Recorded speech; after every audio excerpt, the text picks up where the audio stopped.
বয়স পেরিয়ে গেছে 40-50, কিন্তু কোরআনটা হয়তো ঠিক করে পড়তে পারেন না। এটা নিয়ে কি আপনার অনুশোচনা হয় না? কোরআন খুলে পড়তে গেলে বেঁধে যান, হয়তো বেঁধে যাওয়ার ভয়ে কোরআনটা খোলাই হয় না। একটা কি আফসোস হয় না, ইস যদি কোরআনটা শুদ্ধ করে পড়তে পারতাম। মনে হচ্ছে দেরি হয়ে গেছে, কিন্তু আমি বলছি দেরি হয়নি। আল্লাহর পথে ফিরে আসতে যেমন কোনো বয়স লাগে না, তেমনি কোরআন শিখতেও কোনো বয়স লাগে না। মৃত্যুর আগ পর্যন্ত কোরআন শিক্ষার সময় রয়েছে। আর সেই মৃত্যুই কতই না চমৎকার মৃত্যু, যদি না কোরআন শিখতে শিখতেই সেই মৃত্যুটা হয়। আপনার সেই অনুশোচনাকে প্রাপ্তিতে বদলে দিতে বাংলা ইকরো একাডেমি তৈরি করেছে কোরআন শিক্ষার অপূর্ব আয়োজন নাজিরাতুল কোরআন।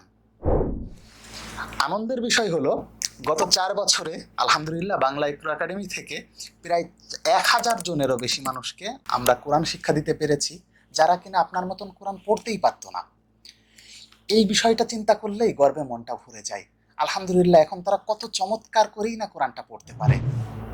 আপনাদের নিয়ে আবারও শুরু হচ্ছে বাংলা ইকরো একাডেমির নাজিরাতুল কোরআন অনলাইনের 37তম ব্যাচ। আয়োজনটিতে অংশগ্রহণ করতে স্ক্রিনে দেখানো নাম্বারটিতে কল করুন অথবা নিচের বাটনে ক্লিক করুন। আসসালামু আলাইকুম রহমতুল্লাহি ওয়া বারাকাতুহু।